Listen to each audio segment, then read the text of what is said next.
Pluie ou soleil, Lyon attire toujours plus de vacanciers. Et le mauvais temps de juillet a encore arrangé ses affaires, celle d'un tourisme urbain qui dépend peu des aléas de la météo. Le mois dernier, ils ont été près de 10% de plus qu'en juillet 2010 à arpenter les rues de la capitale des Gaules. Quand on visite une ville, eh bien, évidemment le soleil est mieux, mais il y a tellement de choses à voir par ailleurs qu'on peut supporter un temps plus maussade. On voulait voir cette vieille ville dont on avait entendu parler. Également le Rhône, puisqu'on vient de la région d'où prend naissance le Rhône, en Valais. On a une visite là du vieux Lyon, on va visiter un ou deux musées, découvrir la gastronomie aussi locale, donc c'est juste un petit séjour.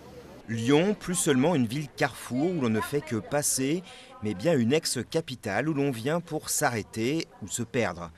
Oubliez donc l'image du tunnel de Fourvière les jours de bouchon, place à un patrimoine architectural et culturel hors du commun. L'image de Lyon auprès du grand public a changé. Ce n'est plus juste une ville de passage, c'est une ville maintenant de séjour, court séjour, c'est clair, mais qui va se développer de plus en plus.